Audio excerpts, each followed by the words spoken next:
Assalamualaikum warahmatullahi wabarakatuh. Video ini merupakan kelanjutan dari video sebelumnya yang membahas tentang uji T. Berikut ini isu-isu yang sangat terkait dengan uji T. Yang pertama adalah interval konfidensi atau confidence interval. Ketika kita melakukan analisis, informasi mengenai interval konfidensi akan muncul. Jika Anda menggunakan SPSS, maka muncul di menu di hasil sebelah kanan ini. Demikian juga ketika Anda menggunakan software yang lain, JASP misalnya, juga ada di sebelah paling kanan. Ada dua jenis estimasi terhadap statistik. Yang pertama adalah estimasi titik dan estimasi interval. Estimasi titik dilakukan pada titik mana di mana nilai tersebut merupakan nilai yang terbaik. Misalnya saya mengestimasi rata IQ dari populasi, saya akan melakukan estimasi titik, misalkan titik yang terbaik yang menunjukkan populasi pada anak-anak misalnya berkebutuhan khusus, misalkan di sini adalah 90. Beda dengan estimasi titik, estimasi interval melakukan estimasi dalam bentuk rentang. Jadi misalnya jika estimasi titik saya memprediksi rata-rata IQ-nya adalah 90 untuk satu populasi, bisa jadi dengan estimasi interval maka jaraknya antara 70 sampai dengan misalnya 110. Inilah adalah nilai yang merupakan hasil estimasi yang dilakukan melalui estimasi interval. Nah, interval konfidensi adalah bagian dari estimasi interval. Berikut ini contohnya. Dengan menggunakan tingkat kepercayaan sebesar 95%, maka kita akan mendapatkan interval konfidensi mulai dari titik ini menuju titik ini. Berikut ini contohnya juga. Di sini ada batas bawah yang merupakan batas dari bagian bawah di interval, kemudian ada batas atas, di mana ini batas atas atau yang namanya upper adalah batas tertinggi dari estimasi yang kita lakukan terhadap statistik di dalam populasi. Rumusnya adalah sebagai berikut.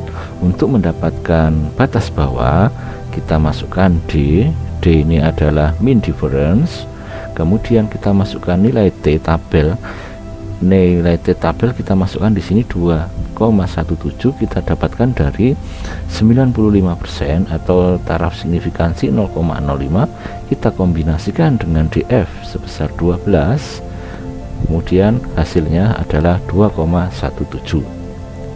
Kemudian error standar biasa didapatkan dengan rumus standar deviasi dibagi dengan akar N. Kita masukkan di sini. Standar error adalah 1,102. Ketika ini dimasukkan, hasilnya adalah 0,59. Di sini 0,59. Kemudian batas atas atau upper adalah 5,40. Kita dapatkan di sini 5,40.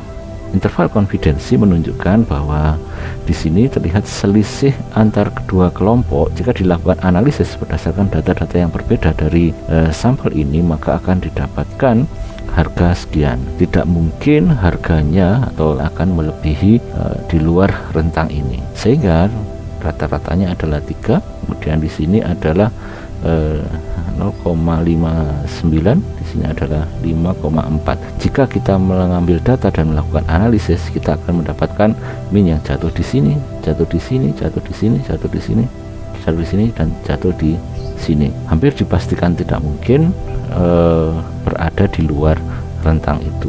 Di sisi lain, selisih rata-rata antara kelompok 1 dan kelompok 2 kita lihat di sini selalu positif. Artinya dalam kondisi apapun juga kelompok yang pertama selalu lebih tinggi daripada kelompok yang kedua. Hal ini dikarenakan mean difference-nya minus, sehingga ada dua selisih. Jika itu adalah di atas 0, maka otomatis inilah yang paling tinggi dibanding dengan pengurangnya.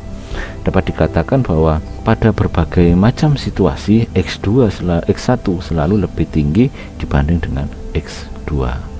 Ini ditunjukkan juga dengan hasil yang signifikan. Artinya perbedaan antara X1 dan X2 itu bisa dipercaya, bukan karena faktor kebetulan. Panduan penulisan hasil uji statistika dari IPE mengharapkan menambahkan interval konfidensi ketika melaporkan sebuah statistik agar memberikan informasi yang lengkap. Contohnya adalah ini, bla bla bla bla, selisih dua rata yang didapatkan adalah 3. Kita lihat di sini tadi adalah 3. Kemudian jangan lupa untuk menambahkan informasi, misalkan interval konfidensi 95% adalah 0,59 sampai dengan 5,41. Nah, cara ini sangat direkomendasikan dalam penulisan naskah manuskrip untuk dipublikasikan. Isu yang lain adalah arah uji hipotesis. Kita tahu dalam uji perbandingan, di sini adalah uji korelasi, ini adalah uji perbandingan. Ketika hipotesis kita 1 ekor, kita sudah memihak. Jadi simbolnya adalah lebih tinggi daripada min rata-rata yang lain, atau sebaliknya. Jika 2 ekor hanya berbeda rata saja, bahwa rata A berbeda dengan rata B. Jadi ada perbedaannya antara hipotesis 1 ekor dan hipotesis 2 ekor dalam penelitian komparasi. Lihat di sini, untuk uji 1 ekor, p-value yang muncul harus dibagi 2, sedangkan p-value yang muncul di 2 ekor biasanya menjadi default dari software analisis data statistika. Contohnya seperti ini. Ini default dari SPSS. Kita lihat di sini 2 ekor. Sehingga jika kita menggunakan 2 ekor, maka hasilnya tidak signifikan karena P di atas 0,05. Jadi P 0,05 lebih rendah daripada ini 0,085, sehingga kita simpulkan H0 ditolak, tidak mendapatkan perbedaan yang signifikan. Namun perbedaan yang signifikan itu ditemukan ketika kita menggunakan uji 1 ekor, karena kita mendapatkan 0,085 dibagi 2 sama dengan 0,0425, sehingga jika dibandingkan dengan 0,05 0,04 ini masih di bawah 0,05, sehingga kita menyimpulkan adanya perbedaan yang signifikan. Namun kita perlu mengecek apakah min yang kita maksud itu memang lebih tinggi daripada min yang lain. Jadi untuk melakukan uji 1 ekor tidak sekedar kita melihat P-nya, tapi juga kita misalnya menghipotesiskan A lebih tinggi daripada B, kemudian nyatanya didapatkan B lebih tinggi dibanding dengan A, maka hipotesis alternatif tetap ditolak, karena selain signifikansi, arahnya juga harus sesuai dengan apa yang kita hipotesiskan. Signifikan versus ukuran efek, saya sudah menjelaskan tentang hal ini di video yang lain, mungkin penjelasannya lebih luas dibanding dengan yang ada di video ini. Signifikan artinya terpercaya, bukan karena faktor kebetulan. Signifikan bukan berarti besar atau kecil, namun keduanya itu berbeda. Jadi kalau ada orang yang gantengnya signifikan, itu berbeda dengan ganteng sekali, karena ini adalah ukuran signifikan, kemudian ini adalah ukuran efek.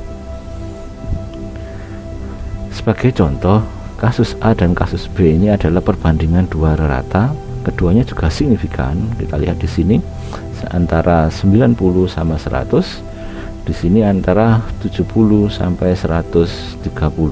Kita lihat sama-sama signifikan, namun ukurannya lebih besar pada kasus B karena selisihnya itu lebih tinggi daripada selisih pada kasus B antara 90 dan 100.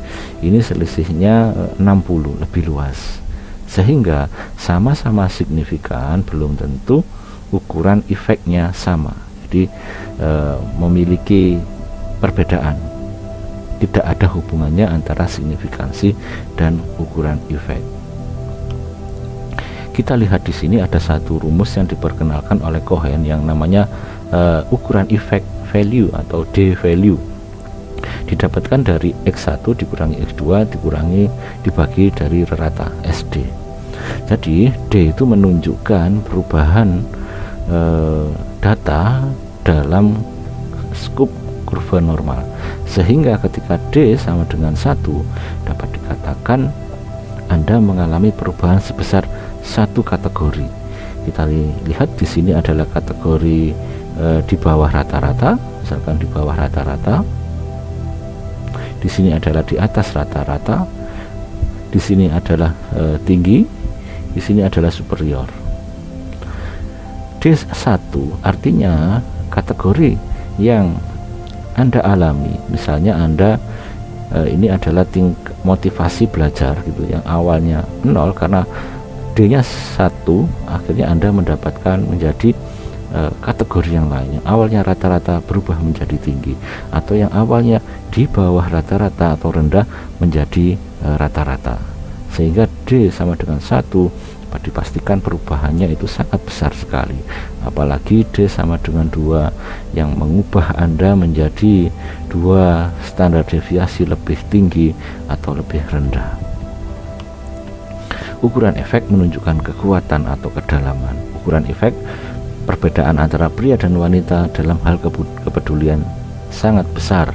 Nah, ini bisa dilakukan karena ini adalah ukuran efek.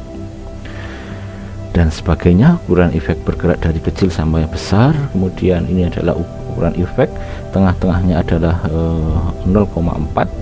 Jika itu lebih tinggi lagi akan lebih bagus efeknya. Ada yang menulis pembagiannya seperti ini, di bawah 0,1 rendah, small, negligible, kemudian antara 0,14 sampai 0,33 itu termasuk small, dan sebagainya.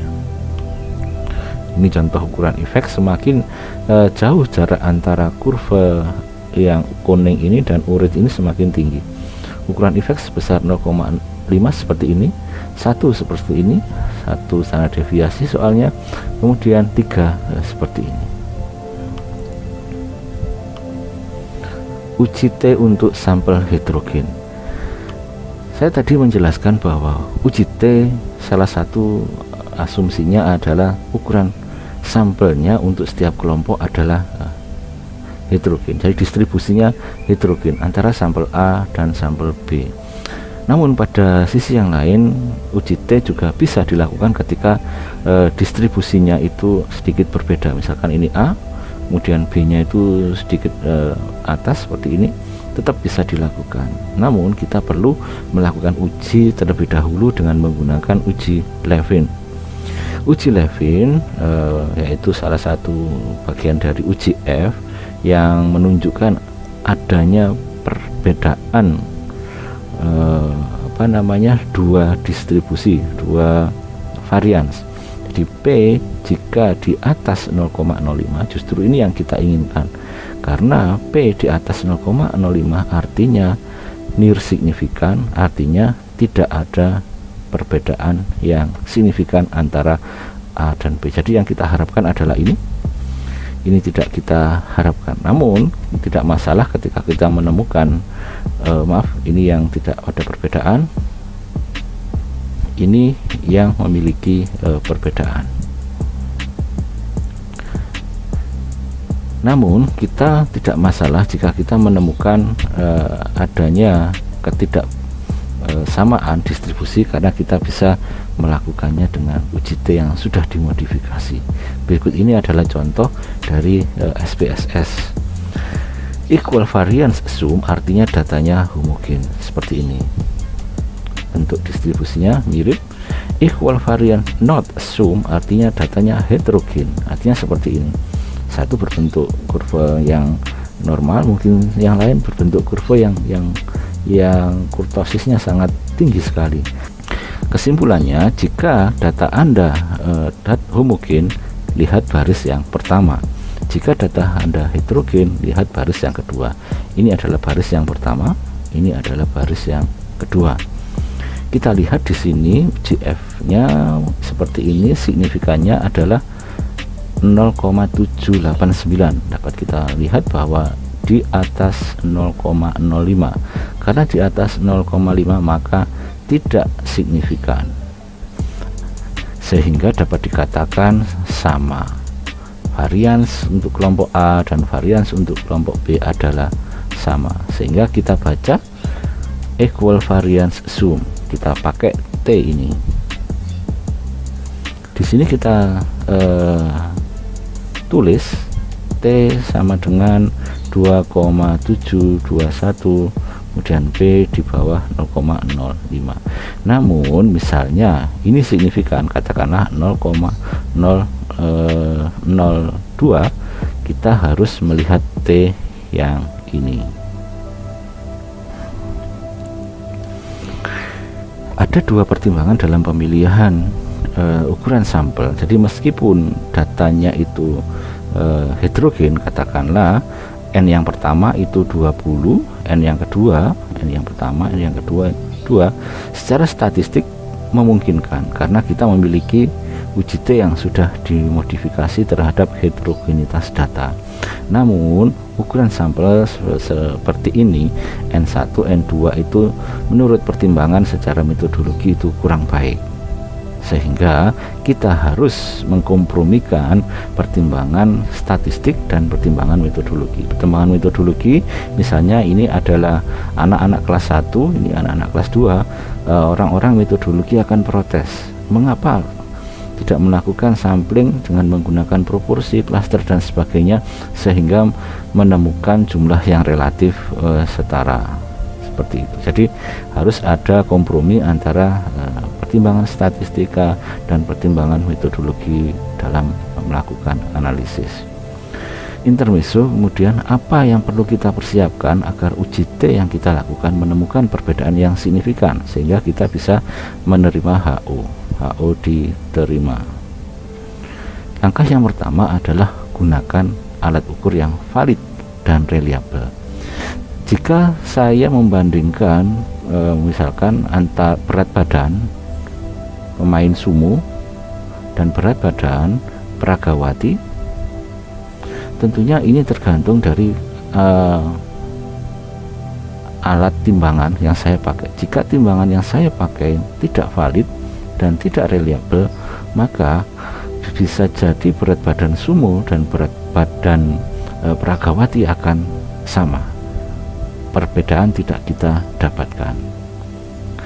Kedua, gunakan ukuran sampel yang besar. Kita tahu dengan ukuran yang besar itu nilai kritis semakin menurun, sehingga kita bisa meloncatinya dengan statistik hitung kita.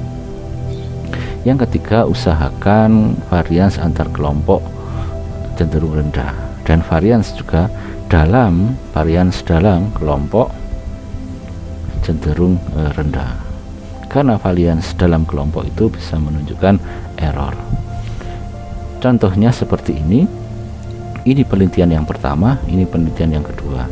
Penelitian yang pertama menghasilkan membandingkan perbedaan rata-rata antara dua kelompok A dan kelompok B. Kelompok A rata-ratanya 180, kelompok B 140. Demikian juga pada penelitian yang kedua, ini kelompok C, ini kelompok D, didapatkan tinggi badannya 180, ini 140, sama, selisihnya 40. Namun deviasi perbandingan antara tinggi badan pada orang-orang di kelompok C dan orang-orang di kelompok D ini bervariasi.